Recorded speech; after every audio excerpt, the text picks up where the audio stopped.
Yes, yes, yes. Here we are. Here we are. Welcome to Lasvik Live, a live interactive comedy talk show. Welcome, everyone. Welcome, new subscribers. Welcome, returning subscribers. It is Saturday night. Sip, sip, sip, as Tammy says. Welcome. I see Tammy. I see Mom. Hola, Mom. Bendición. As you can see, I say hi, Mom, down there. We are here, ladies and gents, at a new time. Saturday, 9 p.m. Here we are. It's our first new time, and I welcome all of you. I'm very excited for our show tonight. I'm working on a new mic here. Let me know how I sound in the chat. Do I sound good? Do I sound sexy?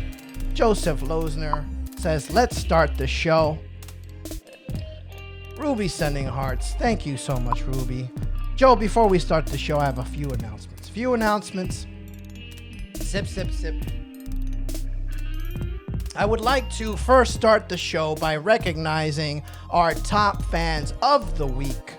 Congratulations to our top fans, Tammy, Lucy Martinez, Leticia, Joseph, my mom, of course, and Amy.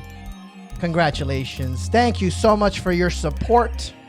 I super appreciate. We are a family. What's up, Carlos? Thank you for joining us. Another announcement, big news. Congratulations to Tita, our new viral star. She came out with a video this week and it's already over 50,000 views. Congrats to our viral star, Tita. We will be hearing more from her, I'm sure, and I'm super proud of her and all that she has accomplished. Lucy says, thank you. No, thank you, Lucy, for being a super fan and hanging out with us in quarantine. Things are starting to opening up now, and so I decided to go on a new schedule and see, because my demographic told me that they go to sleep at 10. So I don't want you guys falling asleep, so I'm doing an hour early tonight. The last announcement that I have is check out The Laughing Tree, a new comedy club. Doors open remotely. Tonight after the show at 10. The flyer says 9, but tonight they're restreaming 10 p.m. right after my show. Go check out The Laughing Tree. Lots of heart in the chat. Thank you so much. Guys, we're going to start the show. You guys ready? Give me some hearts in the chat. I have a very special guest with me tonight. And he just came out with a book. He's a new author. Did it on a dare. Mr. Al Martin is here with us tonight, and I just finished reading this book. I highly recommend it. It's amazing. And without further ado, I'm going to play a quick video clip and welcome our guest, Mr. Al Martin. This is Morty Storm III. Okay, in his heyday, he was one of the top comics in the country. Actually, the movie Mr. Saturday Night was done after him. He really pissed off people on the Ed Sullivan Show and hasn't worked for 30 years. What's going on, Al?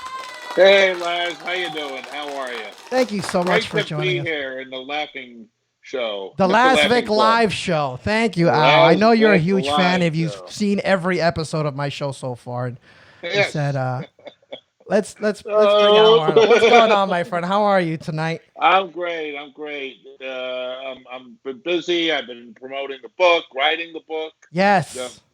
The pandemic has been a very tragic thing, but it actually gave me the time to focus on a few things that I haven't had time to do in a long time. You know, when you're busy running a couple of comedy clubs in Manhattan, you just don't have the time. Yeah, so it gave you a chance. So you're saying the quarantine inspired you to write this book? Yes. It gave me a lot of spare time. It was this or just talk to my wife a lot or listen to her.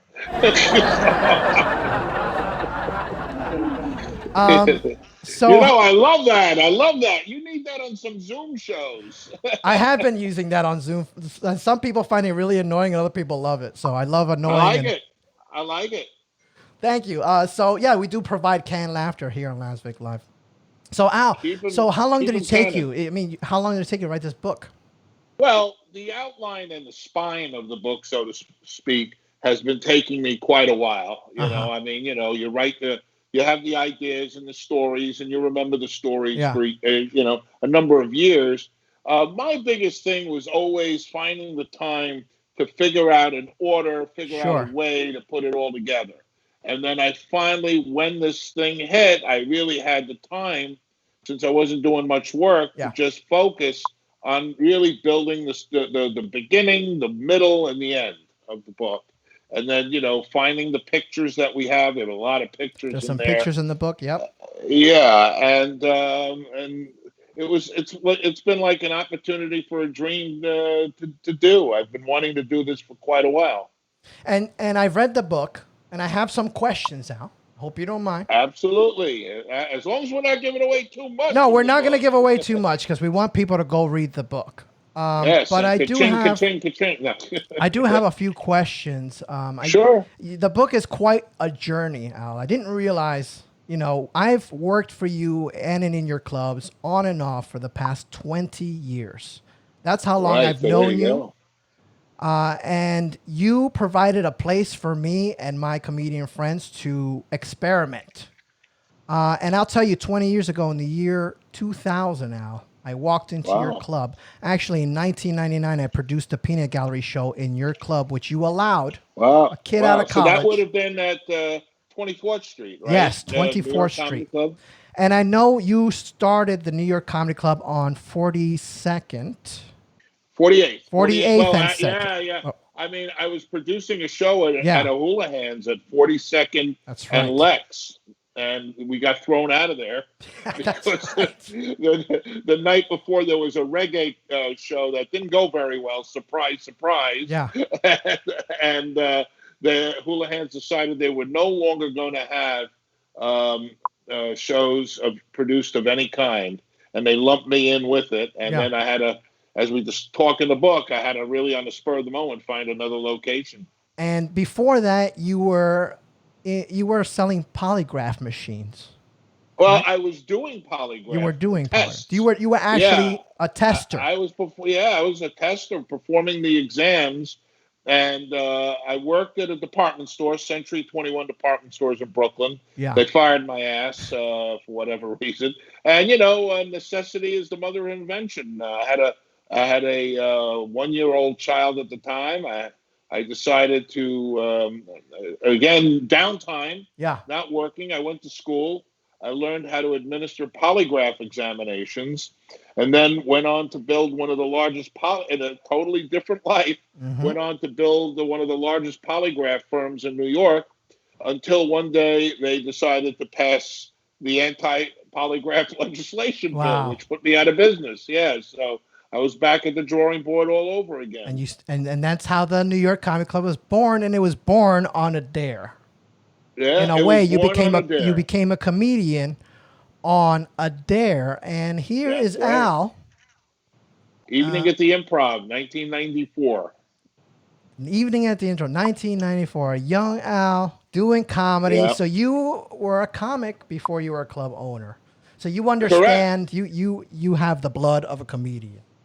That's right. And a lot of times, and that's a great thing I've always felt, because I understand the mind of a comedian, having been one. And a lot of times in life, I still act like a comedian. I do stupid stuff, that has no rhyme or reason. Typical thing a comic does. They'll come for their spot 20 minutes early. They'll bullshit with everybody, Yeah. and then 5 seconds before they get up, oh, I got to go to the bathroom. So they run into the bathroom 5 seconds before Yeah. they're set. Yeah. So you have to have patience of steel, I can imagine, dealing with Yeah, comedians. there's so many things you have to deal with. You have to deal with wait staff a lot of times that are Yeah. fighting with each other. The politics within the wait staff, and you got to be a referee. Producers don't like each other. They're Yeah. fighting with each other. Oh, you're stealing my bring. Like bringers belong to anybody. Like And that. I always wondered Slave. about that, Al. How do you deal with Yeah, all the chaos? slavery ended in 1865, I think, thereabouts. So a performer can perform for any producer, but they're Yeah. going to produce. Oh, this guy stole mine. This one stole the other one. I mean, so yeah, you got to deal with that. Then you got to deal with neighbors who who live in That's Manhattan. You right. know, they live on McDougal Street, and they don't like the fact that there's noise on McDougal Street. I mean, like, uh, hello, Yeah, you're a you comedy know? club. So early on in the book, you discuss, and I'm only going to reveal a few here, your Sure, Al Martin's golden rules of comedy. right, Okay, and right, number one being you're never beyond open mics. Now this is a never. controversial subject, Al. You're never beyond I I, open mics, and I I'm gonna have to understand. agree with you. I still go to open mics. Okay, I'm a student of comedy. I always will be. Yeah. Talk about Well, your open mic bringer well, theory. listen. You know, we discuss it in the book. I'm the one accused of having developed the Bringer That's Show, right. and I've spoke about this many times. You know, you get these people that will say, "I'll never do a Bringer." God bless you. Don't do a Bringer. You know, if you can do a Bringer, make Yeah. it part of your arsenal. Do it. You know, it's as simple as that. It's like with the coronavirus. If you feel like going out and getting fresh air, go out and do it. If you want to be stuck inside of a place and that works for you, do it. You know, there's no cookie cutter solution Yeah. for everything in life for everybody. Everybody's different. You know, there are people they're blessed. They work in a law firm.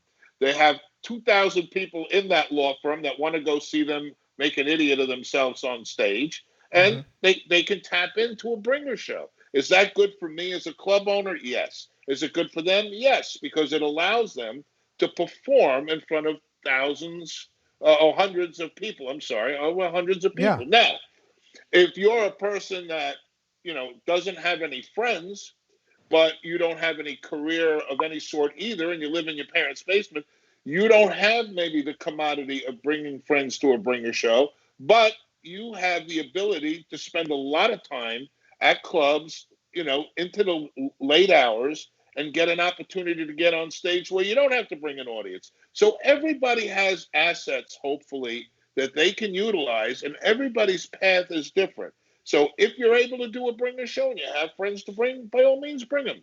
If you Exactly. don't, that doesn't mean you don't have to become a successful comedian. You could become a barker. You could produce your own show. You can help a producer who's producing a show, and therefore get stage time Yeah. that way. I mean, there's a million ways. You And can so, intern with. yeah, as a young comic, I had that opportunity at your club. I was, a young comic, and I approached. You didn't know who I was, but you gave me a shot. And I actually, still don't know who you you are. still don't know who I am. We've known That's each other over 20 years. This is the longest conversation we've ever had. that's right. But I've always felt welcome at your club, Al. And I've Thank you. never Well, had any issues. I've always felt good, even when I had bad nights. Because when I started, I remember walking into your club and I met Mr. Ozzy Baez. oh And God, he gave me Ozzy. my first shot on Latino laughter. So many. We were Ozzy and I together invented the first Latino solo show in New York shortly after we had success with New York's top African American comics. So, again, as we discuss in the book, and I don't get too deep into it, but there was a trend in the country that everybody should be on the same show. Everybody is Yeah. homogenous, the same, and at that time, I felt there are people that have different experiences, different childhoods, different outlooks. They come, my mother, she was Cuban, so she was, Oh, wow. I didn't know it was that. like, yeah, yeah. So every Sunday we'd be So in you got some New Los, Latino blood. si, senor. So every, yeah. So listen, I was the only one of all my cousins on my mother's side that spoke English. They all came from Cuba. Right around the time of the revolution. So some of them had to get their way bribed out of there. But Mm. when it came to bribery, Castro was a capitalist. So that was luckily a good thing. But yeah. So a lot of my family, so that's where I got the feeling like we all, there are a lot of people. The demographics of New York changed in the '90s, Mm.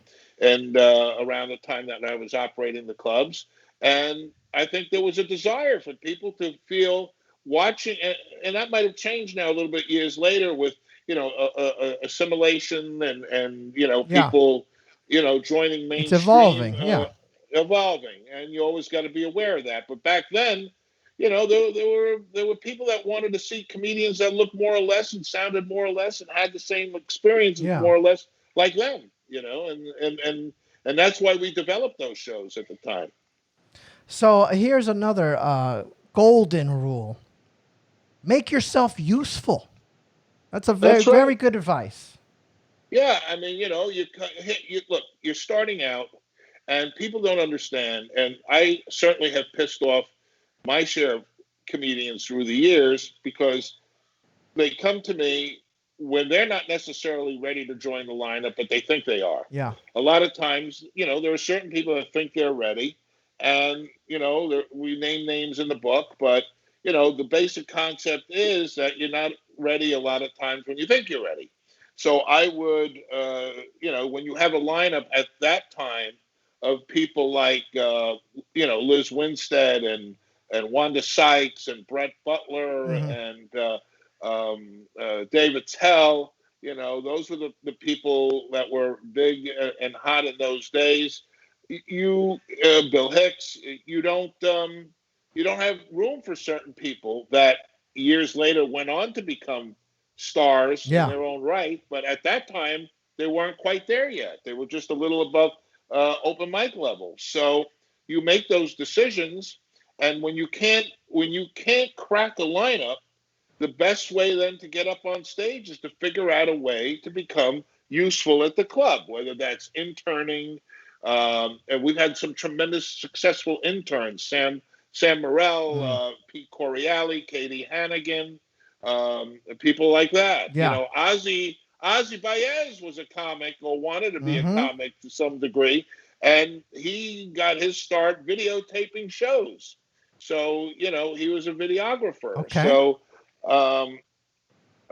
So we've had Gary Greenberg was an intern for many years, and he went on to become now the head writer on the Jimmy Kimmel Show. So, we've had a lot of very successful. Mike Bichetti, he was an intern.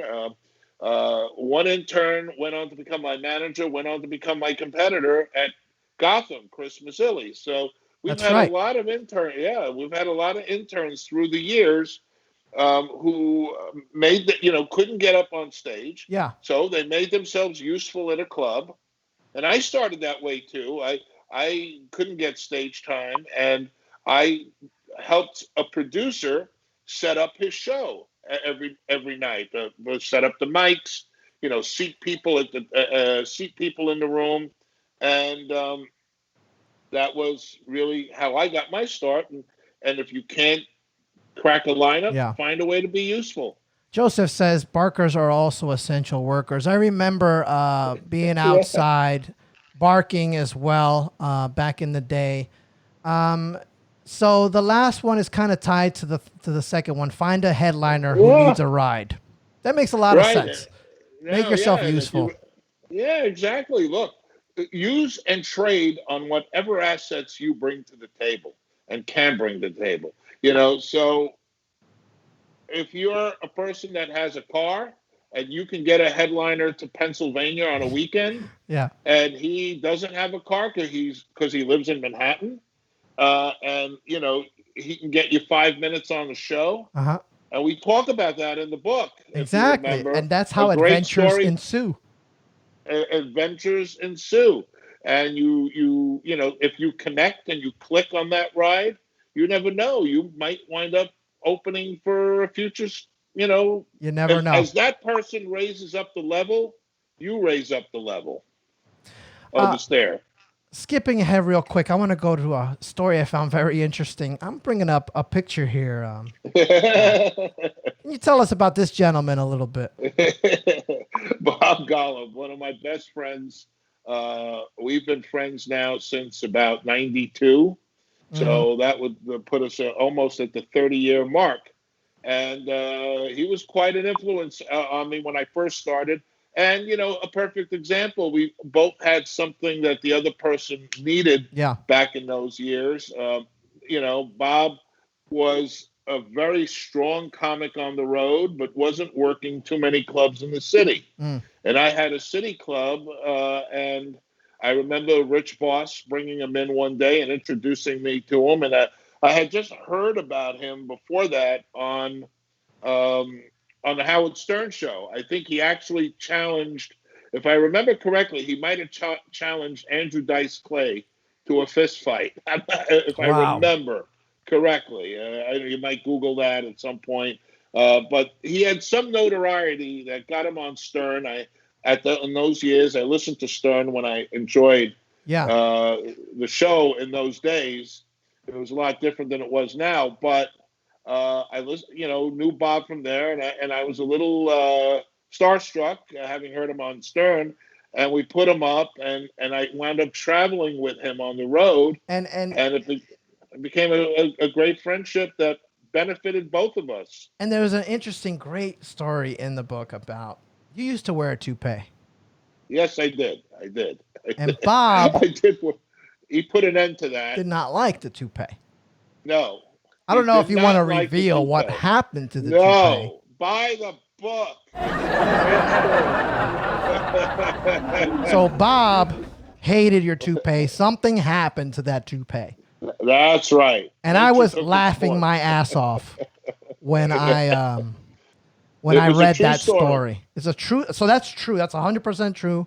That's 100% Oh, true. okay. All right. And Bob and I have a million great stories. That could actually be a second book, just the stories of him and I on the road and the adventures of some of the stuff that we went through. Bring up Which on. I'm working. I'm actually going to start working now that I've got the book complete. Once I'm done promoting the book and getting the word out there on the book, I'm going to actually work on my next project, which is going to be a docu-series on comedians. Awesome. And the various types of comedians and the sacrifices that comedians make to become comedians. That's awesome. I'm looking Yeah. forward to that. Here, I'm going to bring up another picture here. Oh, Artie. Yes. Okay. Artie Artie Lang. Lang. Now, Artie Lang, I talk about him in the book. There might even be a chapter. People say some real nasty shit about people when they're down. I will always be indebted to Artie. He saved my club in Florida, mhm. and I talk about it in the book. And probably one of the funniest stories that ever wound up on the Howard Stern show came out of a weekend that Artie worked at the club, involving an audience member. But Yes. if it wasn't for Artie, that club in Florida would have never succeeded. He worked the club when a lot of other, yes, he was a very big part He of was that also involved weekend. in your journey out. Very important. That's right. He was involved. Beetlejuice was involved in the journey, and we discuss an infamous An time infamous at the fight. Florida. Yes, an infamous fight. Yes, and you're trying to drag it out of me. I am, People Al. buy the I book. am. I want I. details on this because this is an amazing story. I mean, It is. okay. It is an amazing story, and it proved that Monday when Artie got back and talked about it. It was a very famous story for a long time.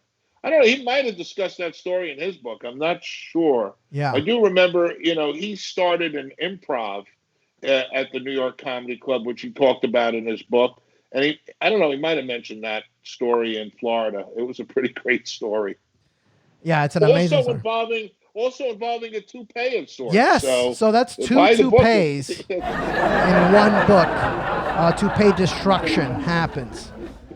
Two toupees, yes. So yeah, that is weird, Al. That is a weird Two toupees coincidence. for the Two price of toupees. one. There you go. Uh, so yeah, so I thought that was very interesting, and so you moved to the 24th Street location, and Right, you had right. We were at 24th Street. 24th Street, and you are credited with many ideas, such as we talked about bringer shows, industry For better or shows, for worse, yes. theme shows, plays you produced there. Yeah, we did plays at 24th Street, and what 24th Street eventually became famous for, and I was the pioneer in this. I don't believe before that time there was any other comedy club in the country that actually had two showrooms. And New Yes. York Comedy Club opened up its second showroom sometime in the late 2000, late I'm sorry, late 1990s. We opened up a second showroom next door, commonly referred to as the bowling alley, That's because right. it was a one long, narrow Yes, room I where performed many a Ozzy night wound in up that doing room. yeah, That's where I yeah, got my yeah, start, yeah. in that room. That it was that room that I walked in one day and found a comedian on stage that was absolutely rocking the room. She had just moved to New York. Nobody knew of her. It was a produced show, I believe, and I saw her and said, "This one's going to be a star." Yeah. And it turned out to be Laurie Kilmartin. Wow. We wound up putting her, and she wrote the foreword to the book. We wound up putting her on stage all the time, every night, and she wound up eventually becoming an author in her own right, and now is a writer on the Conan Show. So a tremendous amount of success came to her and numerous TV appearances. Yeah, and I love that bowling alley room because it was like Yeah, ninja it was training a for a great room. comedian. You know what I mean? It That's was like right. you really Very had to weird hone your room. craft. You really had to get people's attention in that room. And that room would be packed. Right. Packed. And there would be a People big were sitting mirror on the right here, right in pipes. front of me, right in front of my Yeah, face. right, right, right. It started as a bowling alley with the stage all the way in the front, and then but we found that the people all the way in the back of the room were Yeah. getting disconnected from the show. Yeah. So we then moved the stage to the center. And then it was very weird because you'd have 20 people on one side, 20 people on the other, and four people right in front of you, Yeah. and that mirror, as you mentioned. So it was a bizarre setup, but it was a very successful room. And it was the first in the country with two showrooms. And then, of course, Broadway came. And then for a little while, I ran Boston Comedy Club for a That's couple right. of Another years. great club, Boston Comedy Club. Oh, yeah. Yeah, it I was spent great. many, And many a Sunday in there as well. they And had some, I mean, in your book, Al, there's a running theme that I found. There's a theme of forgiveness and a theme of an underdog.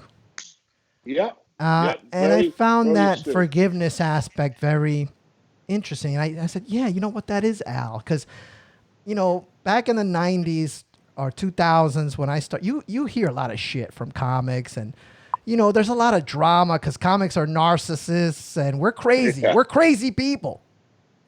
But you talk about a few instances in the book where you have falling outs, but then yeah, you wipe the slate clean and you yeah. allow people back to work for you and into your club. In a lot of respects, Chris Murphy, a good friend of mine who's mentioned numerous times in the book, actually said to me, "Al, you're like the George That's Steinbrenner of right. comedy." It's like with Billy Martin, fired him 14 times. And, there are people that have worked for me. Remember, we're spanning 30 years. They've worked for me. I had a fight with them for one reason or Yeah. another. And then years later, they come back. And some of them actually got over because they come back like there are the psychopaths that come back as if nothing has happened. Yeah. And they figure you don't And then remember. it's like, yeah, And yeah, I mean, there's a comic out there now. I must have had, I'd say, 5 or 6 fights with her through the years about various things. And for the life of me, I can't remember if we're on good terms or not. Like if it's she walked hilarious. over today and asked for spots, I'd probably give them to her because I can't remember what the hell I was angry with her about, but I was angry, and that happens a lot. And, but that's the crazy world we're in as comics. It's a small It's community. very small. And I guess, through the years, I've been blessed. God's been good to me. I've got a great life and good family. So, I'm not as angry also as I used to be. I used to have issues, Yeah. like Like all anybody of us. else. Like me too. Right. I used to have a lot of issues. Now, Corona's starting to bring those issues back. The tiger never leaves, but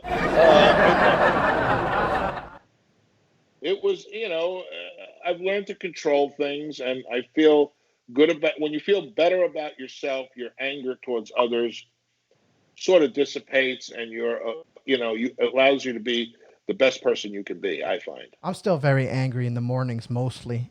Joseph is asking, when do you think the comedy clubs are going to reopen? Sometime in 2026, I think. No. Great. I think uh, New York City as a whole, I think is scheduled to come off its pause, I think, in middle of June, right? Like June Let's 6th. hope. The rest of the state is opening up.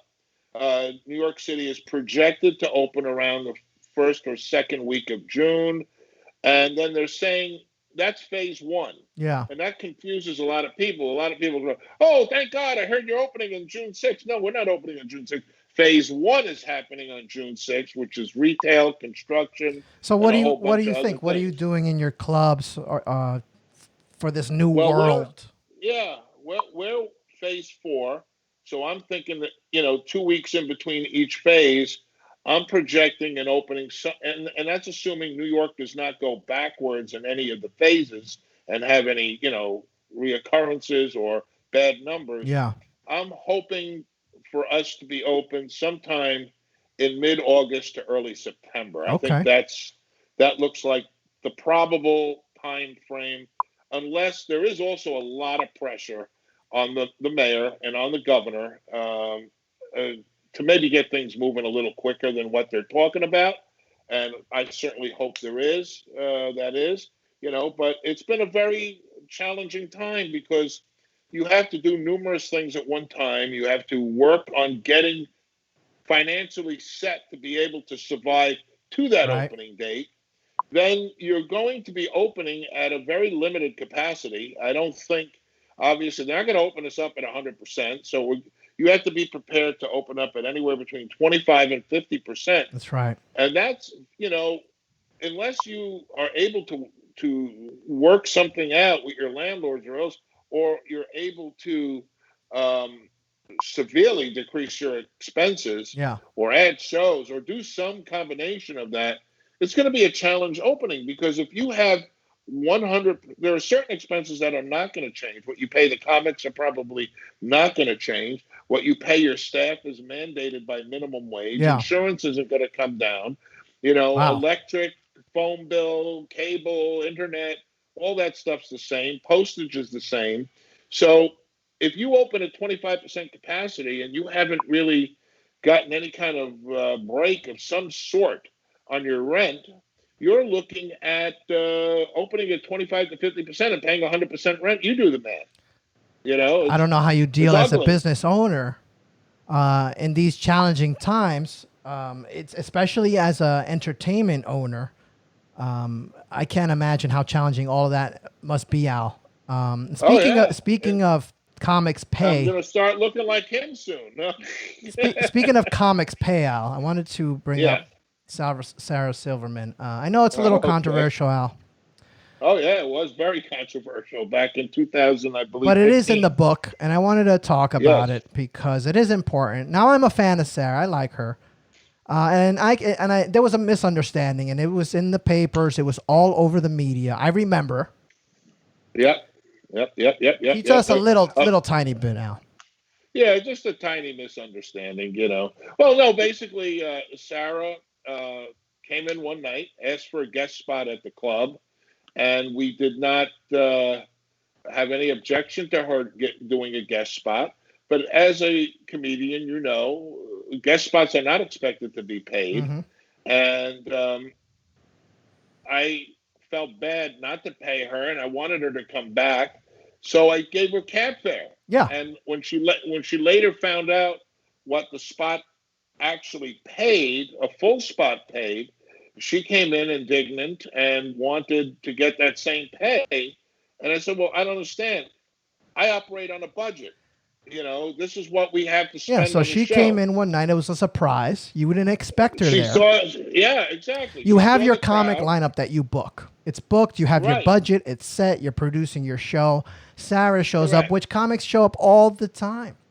All the And time. well, if there's one thing a comedian cannot resist, it's a crowd, as you say, A hot a crowd. That hot was a crowd. hot So crowd that night. You she, know how New York Comedy Club can get that yes, 24th Street location with the reverberation off the tile and everything. it's It was a bouncing great in there, packed and it room was that so night. I can see it. It happens. I see comics come in all the time, and you throw them up. You do them a favor, and it was a Right, misunderstanding, but it happened to hit all the papers, all the media blew up, right, right? So right. here She you are she now. held it in. She held it in for 15 years, and finally did some kind of interview for the wage gap, the female That's wage gap. yes. And that's when she said, that's when she called out Al Martin.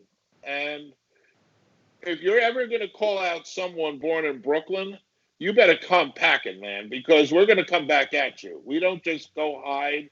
So yeah, And so you paid her $10, and that's what you would pay any guest spot. I mean, no, that's what usually, you would I'll pay. be honest with you, I wouldn't pay You wouldn't any pay her a guest guest spot usually. anything. I got to tell you, through the years, we've had Tracy Morgan, Damon Wayans, Wanda Sykes, Andrew Dice Clay, Rosie O'Donnell, Yeah, all come in to do guest spots. Sean Wayans, Damon Wayans, Kevin Hart. They've all come in to do guest spots. We didn't pay any of them. exactly. I don't even know what possessed me to pay her that night, but we did. Yeah. We threw a spot, and I wanted her to come back again. I wanted her to feel comfortable, and it wound up becoming a horrible issue years later. I mean, it's crazy. So I brought up this clip in the beginning of the show, Morty Storm, and I thought it was interesting Yes. because Morty Storm, big star, right? That's right. Great He comedian. was back in the day. And back in the day, he was on the Jon Stewart show, and he did the That's Plaza. And I pulled up this clip That's when I right. was doing my research today, and I noticed you said something to him, and you paid him an amount for. It wasn't a guest spot; it was an actual spot, and you Right. paid Sarah 10 back then. But even before then, let's watch. This is Morty Storm the Third. One of the biggest financial cash gigs you've done in a while, Morty. How much did I pay you that weekend? You? Yeah. $10. And I had to make a salad. Now the point is And you this. filled out a W-2 form for that too, I right? tell you something, and since I tell you what I got the show, I got the Jon Stewart show because of him.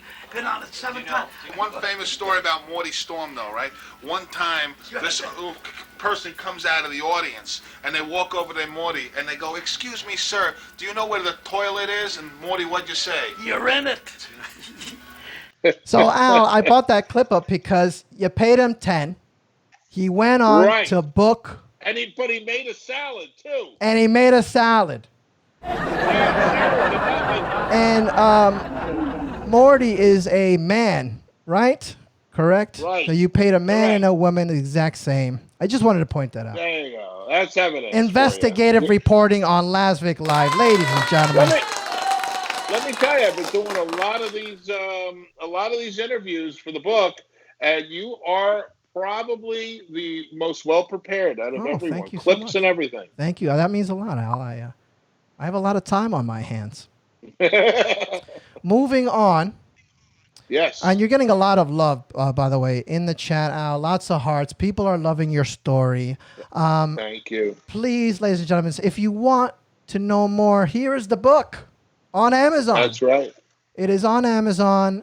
I did it on a dare, How I Created a Comedy Empire in 30 Short Years. You can look up Al Martin on Amazon. It'll come up. You can look up I Did It on a Dare. You can buy it on Kindle and paperback. Pick up your Correct. copy Audio today. will be coming out shortly too. Will you be reading that audio, Al? Is that your voice? or- Actually, somebody did it as me, and he did Oh. a pretty damn good job. Okay. Of it. Yes. Great. Yes. Okay, well, moving right along, we'll skip Sarah here. We have Miss Sheba Mason, another Sheba very Mason. interesting person in your book. Very Al. interesting. Yes. Very Can you tell us a little interesting. about your relationship with Sheba? Well, I've known Sheba now for 15 or 16 years since she came to New York, and she actually got here. She worked for me. She claims at some point I fired her. I honestly don't even remember doing that. It's one of those things that come full circle. I don't remember. It's Yeah. one of those. One of Two those types. I forgive. don't- You forgive. That's the point. You forgive. Yeah. So Sheba yeah. came to And work you know for you. what? She's forgiven a few things of me too. I said some stupid things through the years, sometimes that weren't always great, and we just have that kind of relationship. We bust each other's chops. And but I never in met the end, we're Sheba, friends. but I hear she's a great performer, a great person. She is very funny.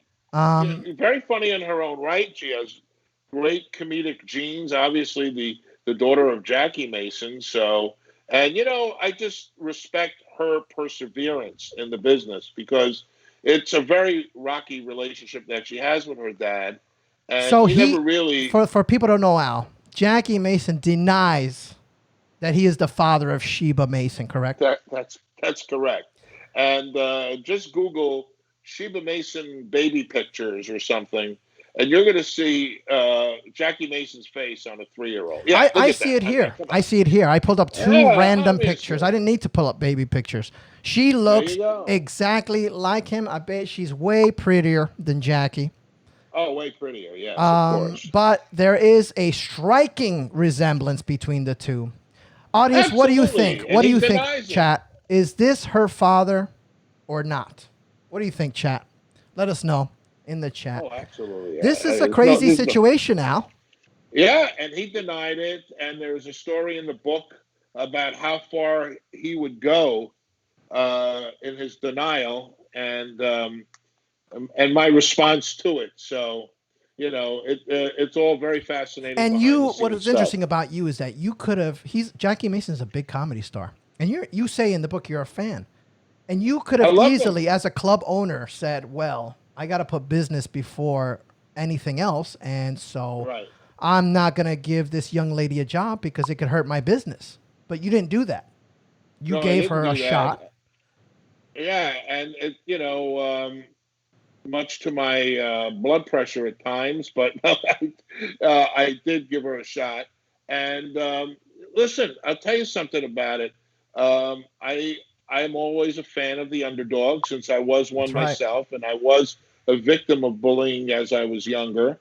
And I felt this was bullying, and I felt she was the underdog. And I wanted to give her a forum to be able to perform. So, yeah.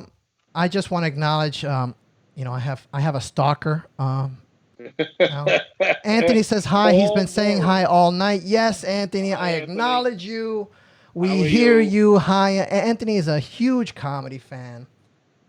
Is he a comic or? He's an aspiring comic that never gets on stage. I just want to do open Well, get mics. on stage, Anthony. You got to get on stage. You got to do it. So, Anthony, there you go. You were acknowledged for the night. Anthony, get up there and Anthony, do I'm it. only going to tell you this one time. Shut your mouth. Shut your mouth. Shut your mouth. There you go, Anthony. We have There special you sound go. effects for super fans here. There you go. So, moving on. Your family, your beautiful family, Al. Can you tell us? Thank you. This is the Yes. So foundation to your whole journey. It's a beautiful that's chapter true. in your book. We are the Brady Bunch of comedy. We all started our journey together in 2000. Dina, to the left there, is my biological was my biological son turned daughter. She's transgendered and has really been a tremendous voice in the transgender community. She's tall, trans, and proud. She stands up for herself. And, Beautiful. she taught me a lot of things along the way of becoming a more understanding and a better father. I was born in Brooklyn, a real knucklehead. What did I know of Hmm. gay, transgendered? I was into sports, and you know, Dina took me on a journey to learn a lot more and become understanding that not everybody takes the same path in life, and again, it's an underdog thing, which is an undercurrent theme with me, and I've always loved the underdog. I'm a sucker for the underdog. And I've known Dina for many, many years, and she's nothing but a pro. She's always been super nice to me, even though we don't talk much, but when I work at the club, I'm there to work. She's always super helpful. So shout out to Yeah, Dina and your family. Beautiful family, Al. thank you. And the other two, real quickly, the other two, my two daughters there, Samantha in the middle, who really has been in many ways a rock in the family. Among the three kids, she does her thing. Went on to get a bachelor's degree. She was a very successful manager at both New York and Broadway for a while. Nobody really knows this. And then the third girl there is my daughter, Melinda, who manages the Greenwich Village Comedy Club and also worked as a manager at New York Comedy Club. She might have been the only one that has managed at all three clubs. Mm. So, Beautiful. And of course, my lovely wife, Carolyn, who provides the medical benefits as a retiree. No, Yeah.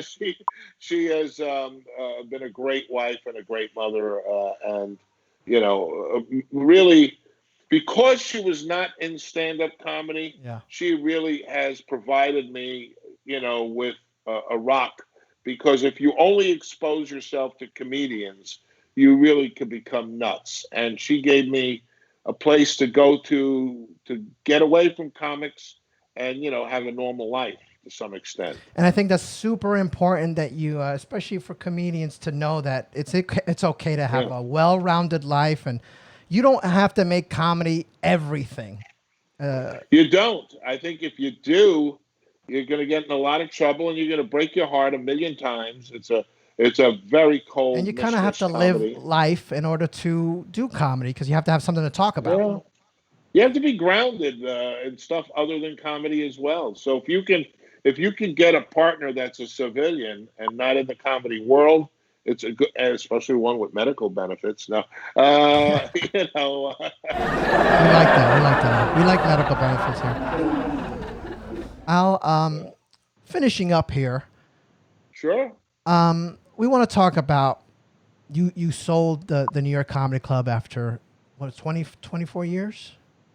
Many Yeah, years. You 24 sold years of ownership. I sold the New York Comedy Club. and you talk about the Greenwich Village Comedy Club, which is a beautiful comedy club that you opened up. And Right. you mentioned I wanted to mention Dustin. Dustin Chafin. Yes, Dustin Chafin has been with me for And years. there's a story about the cellar that kind of like hit home for me as a comedian. And I Right. hope you don't mind me talking about this. Yeah. Dustin used to work at the cellar. And this is a huge issue in comedy, ladies. I experienced this in LA, Al, as well, where one comedian starts working a club and maybe gets a little hot, and that comedy club says, well, you can only work at my club. You can't work at other clubs. And fortunately, Al, you never, I've never experienced that at your club. But Dustin worked at the cellar, and then you opened the Greenwich Village Comedy Club, which is nearby. Right. And unfortunately, Dustin had to make a decision, which I don't think he should have had to make. Right.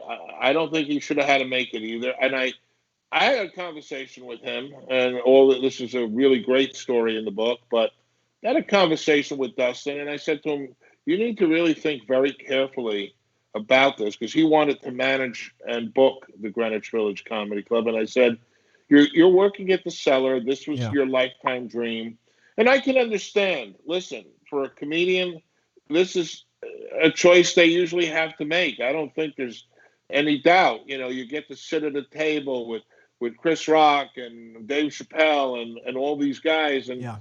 they leave. They work with us for a while, and then they leave. And I said to Dustin, "You're there already. Are you sure you want to do this?" And he said yes, and he made that choice, and he was called into a meeting, and the rest of it is in the book. But it was disgraceful what was done to him, and he was really just a casualty of some very small-minded crap that goes on in our business. About I could see if you're a venue and you're paying someone $10,000 for a weekend, Sure. or $5,000 for a Sure. weekend to work your That makes place, and then sense. you put it in the contract that person cannot perform advertised anywhere for 6 months. Well, the comic has that choice, and it's very, very Yeah. done quite often and understandable. But you're getting $10,000 for that privilege. When you're working at a little club and you're making $125 and you're told you can't go down the block and Yeah. pick up some more money, or Exactly. maybe do three more Taking sets and food. pick up Yeah. some more money, you know, So I just wanted what to is shout that? out That's Dustin because he's bullshit. an amazing comedian. I've known him for many years. He's Really he's is. such a pro, and I want more people to see him. So, guys, Google Dustin Chafin, check him out, support him, and let's hope that all the comedy clubs evolve a little bit, and we can all work together, especially in these trying times, and that these policies evolve and change. Nothing against the club. Well, that's the funniest We're thing you we're more might against the say. policy, not the club. Say that again. I said that might be the funniest thing you might say, because two comedy club owners to agree on anything is usually miraculous. We'll see. Maybe we can get you and I Chris hope on at the so. same time. Give peace That'd a be awesome. chance. Well, actually, it's funny. I have been on the podcast, the Comedy Cellar podcast, Yes. a couple of times talking about, the state of comedy in New York with the other club owners. So, And it's a great club. It's an institution as well. And it's part of our of comedy course, heritage and history. of And we are course, of all course. brothers and sisters in this dysfunctional family called comedy. And that's why I invited Al here tonight, because he is not only an owner, but he is a fan of comedy and a fan of comedians. And you thank comedians at the end of your book, Al, and I really appreciated that. You extend the olive branch to all comedy owners, all comics. You are very open-minded, and I just want to say I appreciate reading that Thank in you. your book, and I Thank you. appreciate you, Al. I appreciate you coming on the show tonight. I appreciate you having me. I want to thank you so much. It's been quite the journey tonight, and again, please read the book. I did it on a dare. It's on Amazon right now. You can buy it right now, and I will also did put it on that a link. dare. How I created a comedy empire in 30 short years. Amazing, and it was But just in the search bar, Al Martin, you'll find it. Al find the Martin book. right in the search bar, and I'll put it in the description as well. Ladies and gentlemen, Mr. Al Martin, big Thank round you. of applause. Hearts in the chat. Thank you, sir, and I hope to see you on the other side soon. I hope to get back on I the hope stage. so. I hate that term, the new normal. I can't I stand hate that term. fuck the new normal. Yeah, fuck new it. normal bullshit term. I hate it. Okay, Al, hang out. Thank you, Laz. Thank Take you. care. Ladies and gentlemen, holy cow, that was a fantastic show tonight. I want to thank everyone for watching. I want to thank all our new subscribers. This show is an amazing journey. It started in quarantine and we're growing. We've reached over 300 subscribers, and I'm very proud of my little family we have going here tonight. Please let your friends know if they need company during quarantine. We are here for them every Saturday at 9 p.m. Eastern Standard Time. Guys, come on out. I mentioned my friend who gave me my shot early in my career, Mr. Ozzy Baez. I just wanted to mention him one more time. Shout out to Mr. Ozzy. I miss you, man. You're a great friend to me. I will see you on the next Laz Vic Live.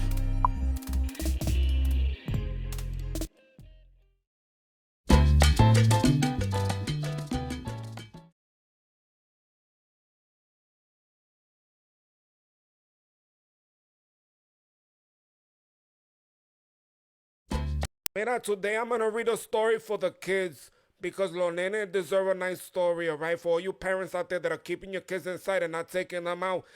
Alright, the story that we're gonna read today is the story of the three bears by Robert Southey. Fíjate, he's a good writer. Okay, so once upon a time, there were three bears who lived together in a house of their own in a wood. I don't know like how you could live inside of a wood, but anyway. One of them was a little small wee bear, and one was a middle-sized bear, and the other was a great huge bear, which he was like pretty fat. He was like the fat one, I guess the father. They had they each had a pot of their porridge, a little pot for the little small wee bear, and a middle-sized pot for the middle bear, and a great pot for the great huge gordito bear. And they had such a, they each had a chair to sit in. Like each of them had like their own beds to sleep in. Wow. Fíjate, it's like that must be the only things that they have because they had to point those things out. So one day, after they had made the porridge for their breakfast and poured it into their porridge pots, they walked out into the wood while the porridge was cooling, that they might not burn their mouths by beginning too soon to eat it. First of all, cuando yo cocino, everybody eats right away. I don't know about this. Let's put it on the table, let it cool down, and then, like, let's go take a walk or something like that. And while they were walking, a little girl called Goldilocks came to the house. Una presenta, right? Because nobody even invited her, but she just showed up on her own accord. First, she looked in the window.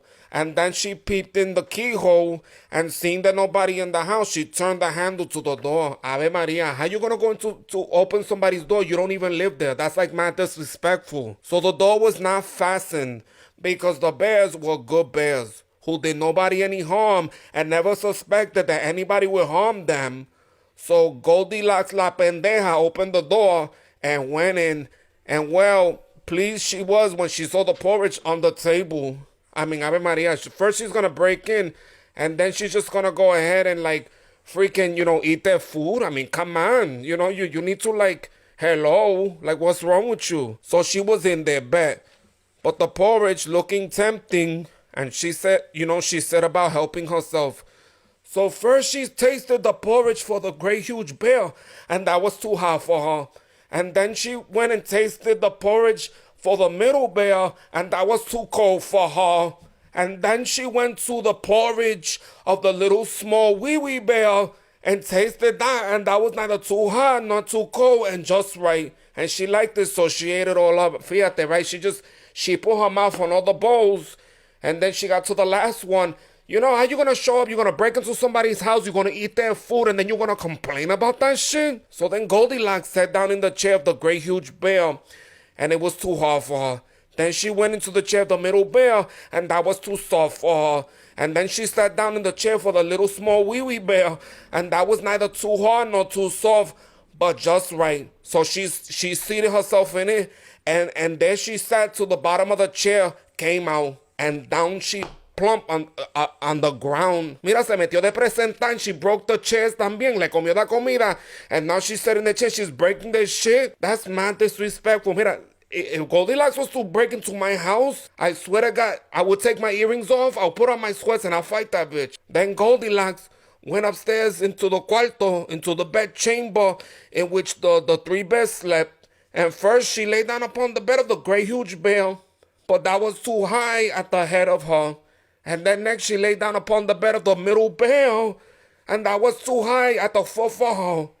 And then she lay down upon the bed of the little small wee wee bear, and that was neither too high or no at the feet, but just right. She covered herself up comfortably and lay there till she fell fast asleep. Mira, esta bien cómoda. So now la pendeja is sleeping, right? By this time, the three bears thought their porridge would be cool enough, so they came home to breakfast. Now Goldilocks, la pendeja presenta esa, had left the spoon of the great huge bear standing in his porridge. Bendito el bear dice, "Somebody has been in my porridge," said the great huge bear in his great rough gruff voice. And when the middle bear looked at hers, what did she say? She said she saw the spoon that was standing in it too. She was like, "Mira, somebody has been in my porridge también." And the middle bear in her middle voice dijo. Then the little small wee wee bear looked at his, and there was a spoon in the porridge pot, pero mira, the porridge was all gone. Y tú sabes lo que él dice? He says, "Somebody has been in my porridge and has eaten it all up." And the little small wee wee bear in his little small wee wee voice. So upon the three bears, seeing that someone had entered their home and eaten up the little small wee wee bear's breakfast, began to look about them. And when the little small wee wee bear came to look in his bed, there was a little pendejita in there. And then he was like, "Somebody's been lying in my bed, and here she is." But when she heard the little small wee wee voice of the little small wee wee bear, it was so sharp and so shrill that it had awakened her once. Up she started, and when she saw the three bears on one side of the bed, she tumbled herself out the other and ran to the window. That bitch jumped out, I think. Se tiró. But the three bears never saw anything more of her. So the moral of the story right here is that you shouldn't be breaking into people's houses, especially if bears live there.